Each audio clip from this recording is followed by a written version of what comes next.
अस्सलाम वालेकुम ख़वातीन व हज़रात।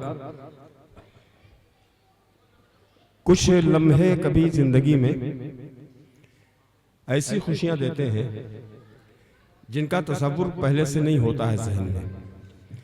आज कुछ वही सूरत हाल है। बाराबंकी की अक़ीदतें तो मेरे दिल में न जाने कब से हैं, जब से मैंने शायद होश संभाला है तब से यहाँ के अदबी वक़ार से अच्छी तरह वाकिफ़ हूँ। बहुत से ऐसे मोतबर हवाले हैं जिसमें बाराबंकी का वो मकाम मैं क्या सबके दिलों में है, जिसमें एहतराम अपने आप दिल में पैदा हो जाता है। लेकिन इस अहद में जो खुमार साहब और शमसी मिलाई या अजीज़ बाराबंकवी जैसे लोगों के बाद का अहद है, इस अहद में अगर कुछ ऐसे जवाहरात यहाँ मौजूद हैं तो ये सिर्फ बाराबंकी की खुशनसीबी नहीं है बल्कि पूरे अवध के इस इलाके की खुशनसीबी है कि ऐसे फनकार इस अहद में भी बाराबंकी के गोद में हैं जिन पर बाराबंकी नहीं बल्कि पूरी उर्दू दुनिया फख्र कर सकती है। उसी में एक नाम जनाब शोएब अनवर का है।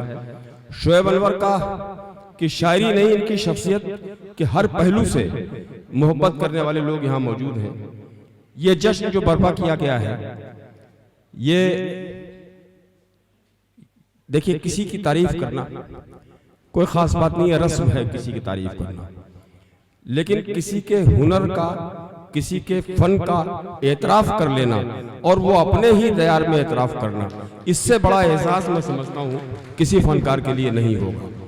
यहाँ हमारे गोप साहब तशरीफ रखते हैं, डॉक्टर अंजुम बाराबंकी साहब हैं, मदनी भाई हैं, परवेज साहब हैं, राम प्रकाश बेवकूफ़ साहब, ये देखिए साहब बड़े बड़े लोग बैठे हैं कि अगर किसी का नाम नहीं आएगा मेरी ज़बान पर तो वो बाद में मेरा गिरबान पकड़ सकता है कि मेरा नाम क्यों नहीं लिया।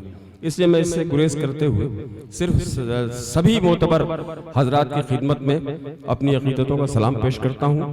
और यकीनन जिस दिन से ये ऐलान हुआ था कि शोएब अनवर का जश्न बाराबंकी में होगा, उस दिन से मैं इस लम्हे के इंतज़ार में था कि मैं कब उस जगह को देखूंगा जहां ये जश्न बर्पा किया जा रहा है। मुझे आपने इसका हिस्सा बनाया है।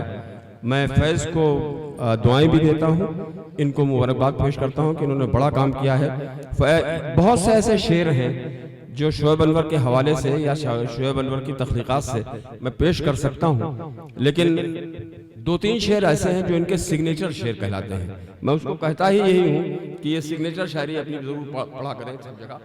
और ये किस कदर मासूम सा चेहरा, इतना मासूम चेहरा तो आसानी से किसी शायर का होता नहीं है। ये पता नहीं कौन सी नेकियां हैं इनकी जो इनको इतना मासूम बनाए हुए हैं। अल्लाह इनकी इस मासूमियत को सलामत रखे कि मेरे मसलक के मनाफी है अक़ीदत के खिलाफ, मेरे मसलक के मनाफी है अक़ीदत के खिलाफ मैं न सुन पाऊंगा एक लफ्ज़ मोहब्बत के खिलाफ। जिस शख्स का नजरिया ये हो, जिस शख्स की सोच ये हो कि मैं न सुन पाऊंगा एक लफ्ज़ मोहब्बत के खिलाफ, उसका दिल किस कदर गुदाज होगा, उसका जहन किस कदर कुशादा होगा, इसका अंदाज़ा इस तन्हा शेर से लगाया जा सकता है। गज़ल की जो खूबसूरत तरीन शायरी हो सकती है उसमें शोएब अनवर ने इस तरह की शायरी भी की है कि तुम्हारे बिन जिएंगे, तुम्हारे बिन जिएंगे तो कितने दिन जिएंगे। इतनी आसानी से ये इतना दुश्वार मतला कहा गया है कि मैं समझता हूँ कि ये शायरी की जो मंजिलत है, जो शायरी की बुलंदियाँ हैं, उनको छूती हुई शायरी जनाब शोएब अनवर की है। मैं अपनी तरफ से पूरी दिल की गहराइयों से उनको दुआएं भी देता हूँ, उनको मुबारकबाद पेश करता हूँ। आज किसी अजीब सा मामला है, शोएब साहब से मेरी दिन में बात हुई थी तो इन्होंने बताया, अपनी सीनियरिटी का हवाला दिया इन्होंने।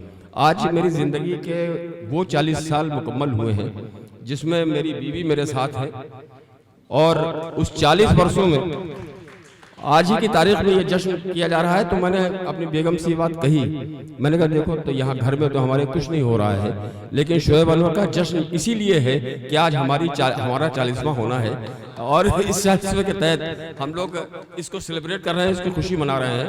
लेकिन आज जब मैंने ये बताया इनको वाकया तो इन्होंने कहा साहब कि मैं बहुत ज़्यादा पीछे नहीं हूँ, मेरे 39 साल पूरे हो गए। तो अल्लाह ये जिस तरह ये 39 साल पूरे हुए हैं, अगले 39 बरस तक ये जोड़ी सलामत रहे और उनका ख़ानदान इसी तरह फलता फूलता रहे। मैं बहुत दुआओं के साथ मुबारकबाद पेश करता हूँ सभी हजरात को जिन्होंने इस जश्न को बर्पा करके शोएब अनवर की सलाहियतों का एतराफ़ किया है। बहुत बहुत शुक्रिया।